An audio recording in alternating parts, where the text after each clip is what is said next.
Hey guys, this is Comic Uno, and today I'm doing a review for Spider-Man Deadpool issue 1. Before I start talking about this issue, just want to give you guys a couple updates. Of course, I have Comic Uno episode 128, and that's show or review all the comics I read this week in one show, and here are the exclusive comics. We have 8 Seal, issue 2, Detective Comics, issue 48, Van Helsing vs. Dracula, issue 4, Green Lantern, issue 48, Power Cubed, issue 4, Robin Hood Ongoing, issue 18, Paper Girls, issue 4, The Totally Awesome Hulk, issue 2, Green Arrow, issue 48, Weird World, issue 2, Darth Vader, issue 15, Star Wars, issue 14, and Batman and Robin Eternal, issue 14. So if you want to check out all those reviews, go to Comic Uno, episode 128, which is annotated. But let's start talking about Spider-Man Deadpool, issue 1. Now, this is a book I wasn't totally excited about, because I'm like, why do we need an ongoing with Spider-Man and Deadpool?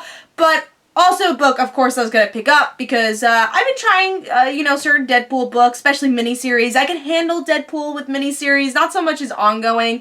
It's too much Deadpool for me, but I like picking up his character in his books every once in a while. And of course, Spider-Man. I love the character, so I want to obviously give this a honest-to-God try. So, let's start talking about the issue. Cover, really like the artwork. I think it works. I like the symbol. You have half Deadpool, half Spider-Man. And also, you get a free book in this issue. So if you didn't read Vision issue 1, first, you could go check out my review, but you could also read it back here. So I did read it, so I didn't have to read it in this book, but it's cool that they give you this bonus book, and they don't make it any more expensive. It's still a $3.99 book, which is expensive enough, but you also still get the bonus digital book. So I think you get definitely a lot of bang for your buck here. But let's start talking about the artwork. Artwork is pretty good, with the costumes, I would say. The only part of the artwork I didn't really like was Anna Marie's character. I didn't really like kind of the facial expressions and how the lips were drawn. But I think it's just because I guess I don't really like how, we haven't seen how Peter's been drawn or even Deadpool without their costumes, so it'll definitely depend on how the secret identity kind of looks in this book, which hopefully we'll, see in issue 2. But yeah, but overall the action and the superhero part was really well done with the artwork here. Let's see what's going on with the story. Well, actually, maybe Peter was shown in the end. Let's see. Yeah, see, not a lot of detail with the Peter thing in the end here. Alright, so, let's start talking about the issue. So, in this issue, we get to see an opening scene where Spider-Man and Deadpool are, like, head-to-head, and we find out that they've been kidnapped by this demon. And they team up for most of the issue, try to defeat the demon, and they kind of run away from the situation. And it's all about Spider-Man hating Deadpool. And Deadpool's like, I'm an Avenger, you should like me. And Deadpool also talking about how he doesn't like Peter Parker, and Spider-Man trying to obviously protect Peter Parker, because he is Peter Parker. Big cliffhanger in the end is that Deadpool fixed this whole situation. The devil thing wasn't real, it was an act for him to try to kill Peter Parker. So that's definitely the big cliffhanger. What did I think about the story overall?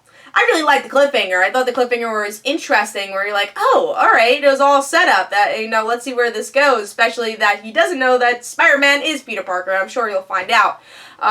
Now, the part I didn't really like was the rest of the book. I didn't really like their chemistry that much. And obviously, that's the most important book if you're going to make a team-up book like this. Now, if I was going to say what Deadpool team-up book should have an ongoing is honestly Hawkeye versus Deadpool, because I think those three, Kate, Clint, and Deadpool, has some great chemistry, and I love that miniseries. Now, with Spider-Man, it's more of they're both funny guys, and they're both trying to, steal each other's jokes, but Spider-Man doesn't like Deadpool, and I don't know, I felt it was kind of annoying here, and that's why when I I feel like I have too much of Deadpool, it gets a little annoying. Like, I like Deadpool in certain, I guess, amounts, so this was a little bit too much. And I also thought this issue was very dialogue heavy, which is just like a lot of talking and wasn't that funny, which that's what you kind of want with a Deadpool Spider-Man book, and I didn't really get that here. So the most interesting part was definitely the cliffhanger, but it didn't give me enough to say, hey, I want to pick up this next issue, because I really didn't enjoy the rest of it. I didn't enjoy their chemistry, and it didn't really give me a reason why this is going to be an ongoing series.